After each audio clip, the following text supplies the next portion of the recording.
오늘 주신 하나님의 말씀 시편 98편입니다. 시편 98편 공동체 성경 읽기 영상으로 함께 보시겠습니다. 제 98편 시. 새 노래로 여호와께 찬송하라. 그는 기이한 일을 행하사 그의 오른손과 거룩한 팔로 자기를 위하여 구원을 베푸셨음이로다. 여호와께서 그의 구원을 알게 하시며 그의 공의를 문나라의 목전에서 명백히 나타내셨도다. 그가 이스라엘의 집에 베푸신 인자와 성실을 기억하셨으므로 땅끝까지 이르는 모든 것이 우리 하나님의 구원을 보았도다. 온 땅이여 여호와께 즐거이 소리칠지어다.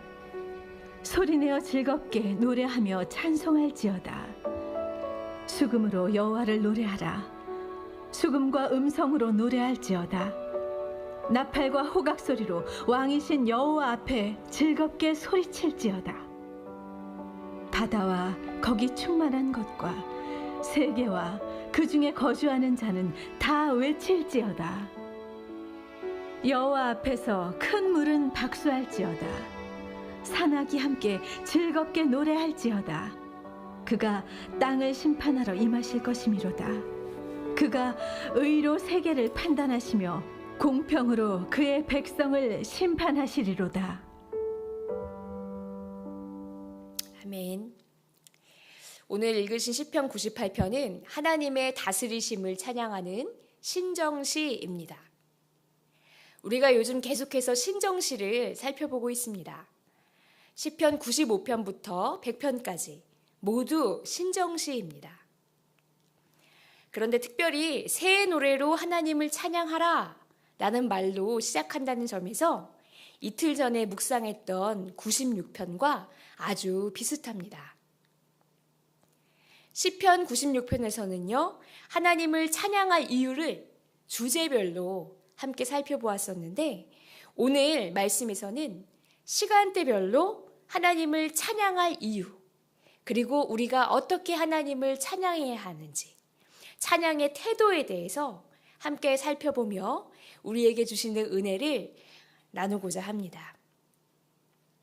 첫 번째로 오늘 본문을 통해서 우리가 발견할 수 있는 영적인 교훈은 우리가 하나님께 찬양해야 할 이유에 대해서입니다.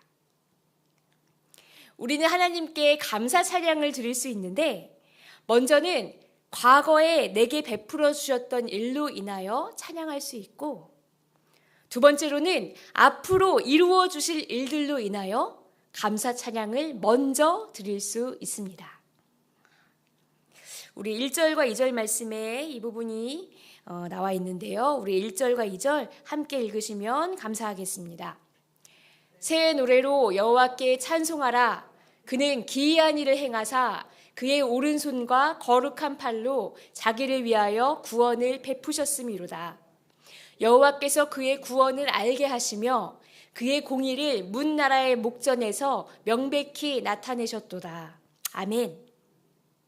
새 노래로 여호와께 찬송하라. 여호와께서 그의 구원을 알게 하시며, 여기서 알게 하시며 쓰이는 안다라는 단어는 단순히 지식적으로 아는 알을 뜻하는 것이 아닙니다. 바로 실제적인 암, 경험을 통하여 생생하게 피부로 느끼는 암입니다. 부부가 되어서 함께 생활하면서 그 사람이 정말 어떤 사람인지 알게 되었다 할 때의 그 아는 것.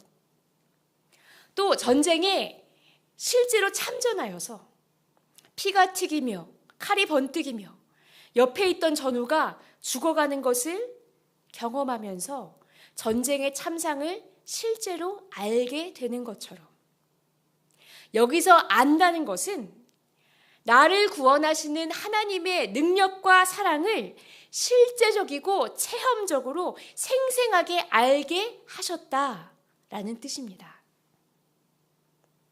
이렇게 하나님의 구원이 얼마나 진짜 실제의 것이고 얼마나 확실한지 믿는 우리들에게만 느껴지는 것이 아니라 믿지 않는 사람들 보기에도 명백히 나타났다고 되어 있습니다.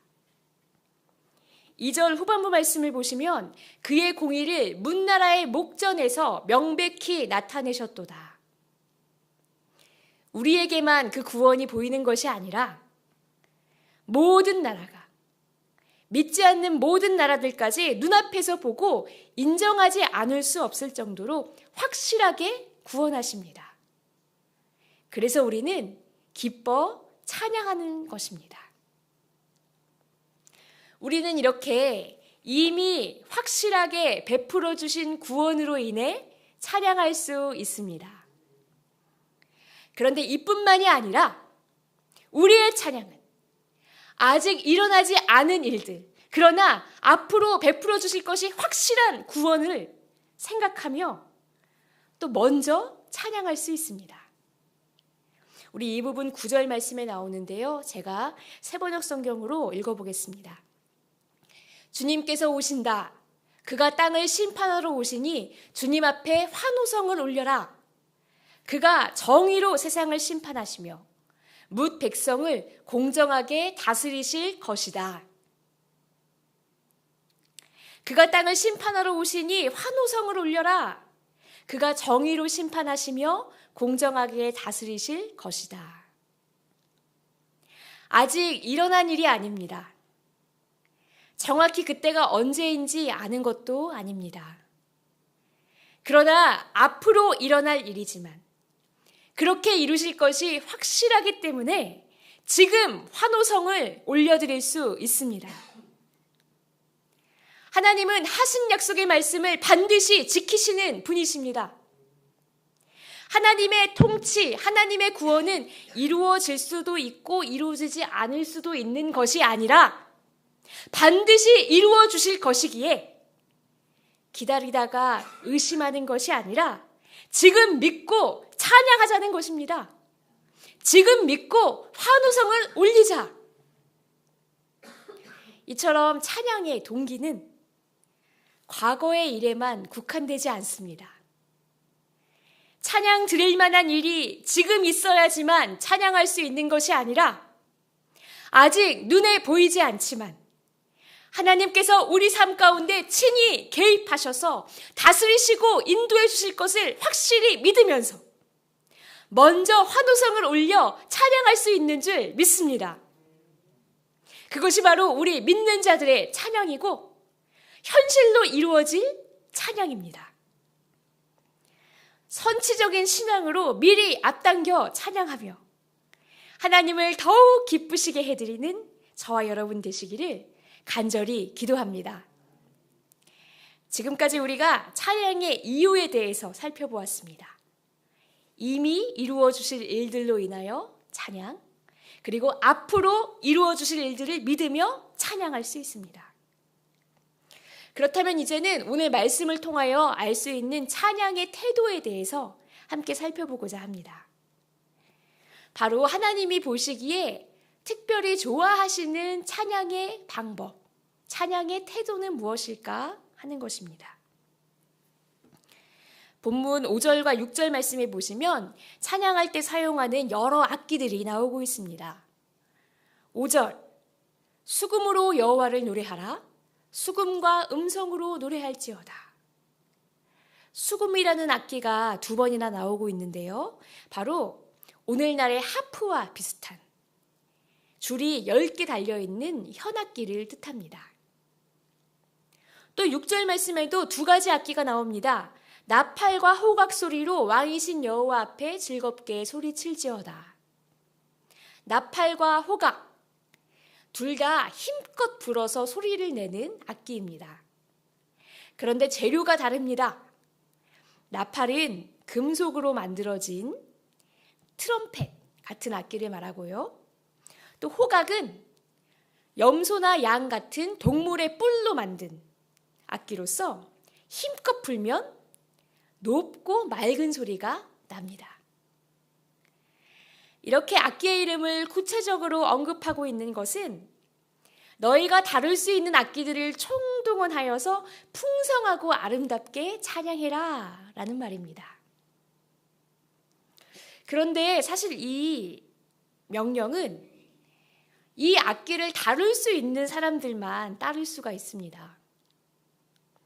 그렇다면 이런 악기를 다룰 줄 모르는 사람은 풍성하고 좋은 찬양을 드릴 수 없는 것일까요? 악기까지 잘 다루는 사람이 노래밖에 못하는 사람보다 더 유능하고 더 좋은 찬양을 드리는 것일까요? 그렇지 않습니다. 오늘 본문에서 여러 악기로 찬양하라고도 말씀하지만 시인이 그것보다 더욱 강조하고 있는 것이 있습니다. 너무 중요해서 반복하여 말하고 있는 것이 있습니다. 그것이 무엇이냐면요. 바로 6절의 후반부에 있는 말씀입니다. 바로 즐겁게 소리칠지어다. 4절 말씀에서도 반복하여 말합니다. 우리 4절 말씀 한 번 더 저와 같이 읽어주시면 감사하겠습니다. 온 땅이여 여호와께 즐거이 소리칠지어다. 소리내어 즐겁게 노래하며 찬송할지어다. 아멘. 반복되는 말이 보입니다. 무엇일까요? 바로 즐거이, 즐겁게. 즐거이 소리칠지어다. 즐겁게 노래하며 찬송할지어다. 기쁜 마음으로 즐겁게 찬양하라는 것입니다. 사람은 찬양을 부를 때나 남이 부르는 걸 들을 때나 겉으로 드러나는 것에 신경 쓸 때가 많습니다.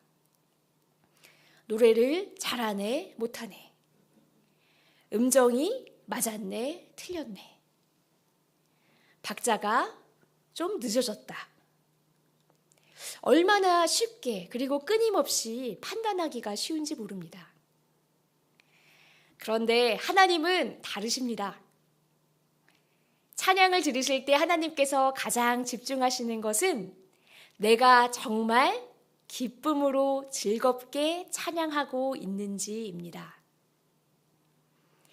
하나님께 너무 감사해서 즐거운 것인지 아니면 내 흥에 겨워서 신나는 것인지도 아시고 나를 드러내려고 부르는 것인지 하나님만 드러내려고 부르는 것인지 아십니다. 사람이 듣기에는 다 같게 들릴지라도 사람의 깊은 곳까지 다 꿰뚫어 보시는 하나님께서는 지금 부르는 찬양이 마음의 중심으로부터 나오는 것인지 아닌지 다 아신다는 것입니다. 1절에 나오는 새 노래로 여호와께 찬송하라 라는 말씀도 같은 말씀입니다. 이것은 신곡으로만 찬양해라, 옛날 노래는 부르지 말아라 하는 뜻이 아닙니다. 과거의 기억 속에 묻혀있는 하나님이 아니라 바로 오늘 나를 사랑해 주시고 보호해 주시고 인도해 주시는 하나님께 대한 감사와 감격, 그 신선한 감동을 찬양하면 옛날 곡을 부르더라도 그것이 바로 새 노래로 부르는 새 찬양이 됩니다. 우리가 오늘 하루를 살아가면서 몇 번이나 소리를 내어 찬양할 수 있을지 잘 모르겠습니다. 그러나 오늘 하루 중 어느 한때라도 직장에서 일을 하거나 집에서 설거지를 하면서 찬양 한 소절을 흥얼거리게 될 때, 혹은 크게 소리내어 찬양하지는 못해도 마음속으로 생각하며 부르거나 작은 소리로 읊조리게 될 때, 그 모든 찬양이 진심으로 기쁘게 드리는 새 노래가 되기를 기도합니다. 그러면 아주 짧은 소절이라도 하나님께는 기쁨이 되고 부르는 우리에게는 더 큰 능력과 은혜가 될 줄로 믿습니다. 그렇게 저와 여러분의 오늘 하루가 즐거이 전심으로 진심으로 외치는 찬양으로 인해서 하나님과의 영적인 스파크가 많이 일어나는 기쁨이 충만한 하루 되시기를, 그리고 그 생생한 기쁨으로 크고 작은 모든 일들을 거뜬히 넘어가는 승리하는 하루 되시기를 주님의 이름으로 축원합니다. 다 같이 기도하시겠습니다. 지금도 살아 역사하시는 하나님 아버지, 지식이 아니라 피부에 와닿는 경험으로 이제껏 생생하게 하나님을 만나게 해주셨으니 감사합니다. 오늘도 삶 가운데 만나 주실 줄로 믿습니다. 앞으로도 인도해 주실 것을 믿습니다. 믿음으로 미리 앞당겨 또다시 찬양하겠습니다. 저희들의 오늘 하루가 찬양 가득한 날이 되게 해주시고 하나님께서 주시는 참된 기쁨과 만족과 능력을 누리면서 다시금 승리할 수 있도록 인도하여 주시옵소서. 예수님의 이름으로 기도합니다. 아멘.